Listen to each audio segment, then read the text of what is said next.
There are two, oh, that was four. There are two signature features from the Air Max 95 Volts that are carried through into the Nike Air Jordan 4 Volts for this drop that's coming on March the 21st, and that is what we're going to be digging into today. I'm not sure how many people are paying attention to the second one of those features. The first is pretty obvious, but when we look deeply at the sneaker today, that is where we're going to focus our attention on the two, not one, the two elements of the Nike Air Max 95 neons that are being brought. Did I say Volt at the top of this video? Did I say Volt? I think I said Volt, and I'm going to leave it. I could easily stop this video right now. If you check out the timer, there must be a timer somewhere on your screen that says I've only been running for like 30 seconds or something. It would be simple for me just to say, nah, start this video again, but I'm not gonna. I'm gonna leave it in because I always leave in the little mistakes and stuff like that in my videos. I think it's authentic. So, not the Volts, but the neons. But what if I didn't say Volt? What if I did say neon? And now I'm going crazy because I'm so old. But anyway, the Nike Air Max 95 neons have a couple of places that are reflected in the upcoming release on March 21st of the Nike Air Jordan 4 neons. And that's where we're going to be looking at today as we dig deeper into this sneaker that's coming down the line in just a couple of weeks' time.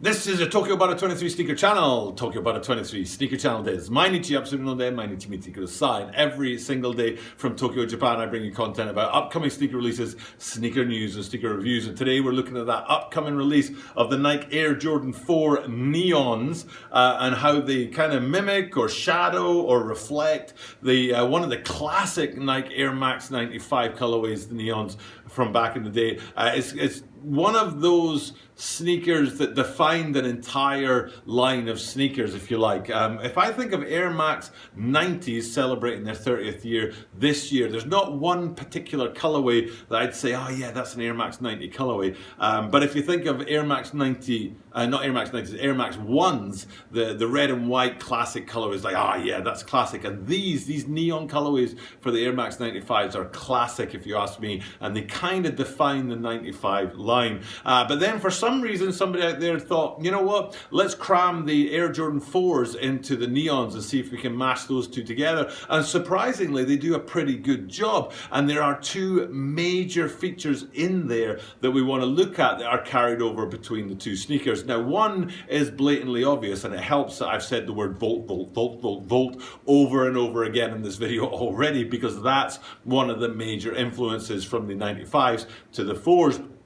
And it is that Volt-like detailing that you see throughout. In the case of the 95s, which are surely behind me right now, you can see it particularly takes place roundabout on the lacing system and the lace stays, and then towards the heel you've got the swoosh back there, and that's kind of the main element of that Volt aside from the Air unit on the side. But then if we flip over to the 4s, you can see again that they've tried. They didn't do it in an obvious way, or they didn't do it in a blatant way. If they had done it in a blatant way, I think you would have seen the mesh on the side in Volt as well as the waffle eyelets. But because they only did it on the waffle eyelets, I think it works. On the 95s, so go back to the 95s, you can see that the front to back, there's about 6 or 7 kind of eyelets that come up out of the upper to attach the laces to, and it runs the length of the sneaker. Whereas if we go back to the Jordan 4s, you can see that the waffle eyelets are just at the front and the back of the lacing system, and they're separated out by the grey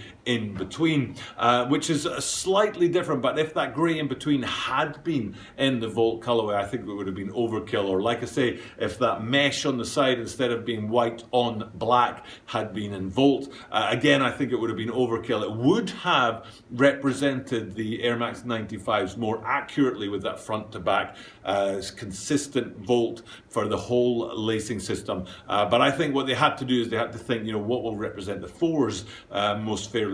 And in the case of these, in this particular point on the sneaker, the way they've done the Volt and the waffle eyelets, I say is a big yes. And if we stay real close to that, we haven't come to the second feature yet. And maybe you've already got it and I'm just like a bit slow on the uptake. But there is a second feature feature in there that I'm not sure if people appreciate as much as that, flashes of neon or volt on there. But staying with that, with the volt, we want to stay on the tongues because we're not too far away from that, on the fours, because you can see that the Jumpman up there with flight underneath him has an awful lot, going into it from that volt kind of neon colorway to again mimic what was going on with the Air Max 95s and their neon version. So as far as the sort of the yellow, the volt, the neon, whatever you want to call that, coming through between the two sneakers, I think there's a really clear link between the two. But there is one more feature on the sneaker which is a little less obvious. So we'll go back to the 95s here, and you can see that volt on there very, very clearly.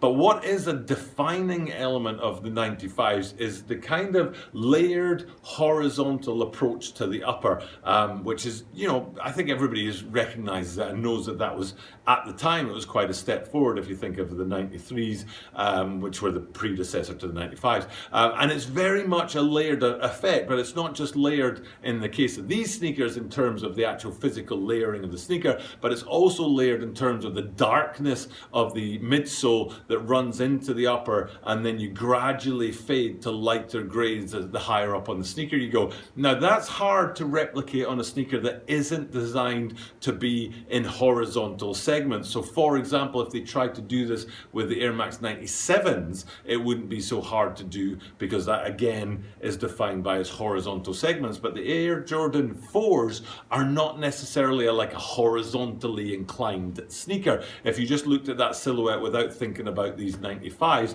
you'd be like, how are they going to get the gradient in there from bottom to top to reflect that? But they kind of do. If we go ahead and look at the Jordan 4s, the neons, you can see that even though the midsole isn't quite as dark as the black of the 95s, it's still pretty dark. Now they can't get that horizontal effect going on purely like flat across the board, but they do manage to do it. If you look at around the toe box, for example, it's darker than the actual panel on the toe box.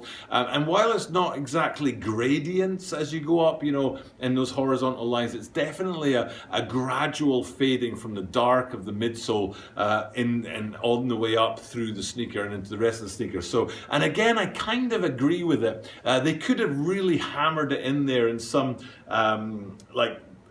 fake, is fake the right word, or inauthentic way to really get that horizontal gradient on a 4. They could have somehow managed to make it happen, but I think it would have, reflected the 95s in the way they're constructed, but it would have taken away from the Jordan 4s and the silhouette of itself. So I think those two main points, the fading of the colors and then where the neon or the volt comes in on them, they've honored the 95 and they've kept true to the 95, but they've also kept true to the Jordan 4s, and they haven't overemphasized the 95. They haven't destroyed the Jordan 4 silhouette to cram the 95 silhouette in there. So I think they've done a great job of honoring the colorway, but not dragging too much of the actual 95 silhouette into the 4s. So it's a big yes as far as I'm concerned in those terms. There are a couple of other places on here that are interesting to look at if you ask me. One of them is the insoles. There's a big splash of neon on the insole of these Jordan 4s. That should be behind me here right now. You can see what's going on the inside of these guys. And then if you reverse them and have a look at the back, generally speaking, I don't want to be too definitive about this, but Nike Air on the back of a Jordan 4 versus a Jumpman is preferred to have the Nike Air on there, so it's good to see the Nike Air on these. Now, I remember when I first saw them, I thought there was something about it that was a little bit different to the usual Jordan 4 Nike Air on the back, and I can't put my finger on what it is. I'd love it if people could tell me in the comments down below what's going on with the Air, the Nike Air on the back of these guys, because it is great to see it there, but it feels like there's something different about it, almost like it's got an echo of the Air Max 90s or something in there, but I don't know, I can't put my finger on it, but maybe you can with that there too. So. But for me, it's a pretty clean sneaker. I love Jordan 4s. The Bread 4s were my first ever pair of Jordan sneakers. So I love the silhouette very, very much. But fully, honestly, to be real honest, if there wasn't the tie-up to the Air Max 95 neons, I don't think I'd look twice at these Jordan 4 neons. I think if you could just look at the Jordan 4 neon as a standalone sneaker and forget about the echoes of the Air Max 95, if you could just do that, if you could compartmentalize your thinking to just the 4, I think you'd probably be like, you know what, that's not really what a 4 is all about with all this sort of neon. Reminds me a little bit too much of Flyknit. Jordan 4s. To be honest, I think if people kind of separate the two out, they'll actually be like, you know, maybe not. But then again, maybe tying the two together is a big deal. I mean, it would be kind of cool to wear a Jordan 4 on your right foot and an Air Max 95 on your left. That would be something to kind of try and pull off. Kind of cool thing to do and bridge the gap of, what would that be, 25 years? So, but you know, that's just my opinion. I have my opinions, and other people out there have their opinions too, which is super fine. I don't mind, you know, mashing it up in the comments down below with people who have differences of opinions with me. That's, you know, it's a great thing to share differences of opinions and have different perspectives. We don't all have to walk in lockstep all the time. Now, before I check off, I do want to mention throughout this video, I've dropped like 2 or 3 links up above here that maybe people looked at and thought, you know what, I'd like to see that, but I want to stay with this video too. So what I'm going to do is I'm going to throw up a couple of links now, which if you click them, actually the list of all the links from this video will come up and you can choose which one to go to. The first one is about the coronavirus lives. Every morning I've been going live at 7:30 to talk about how the coronavirus is in Tokyo, Japan. So there's a playlist of that, and if you're interested in what life is like in Japan right now under these conditions of the coronavirus, definitely check out those, or check in at 7:30 a.m. Japan time every morning to catch me going live, so you can see what life really is like in Tokyo, Japan right now.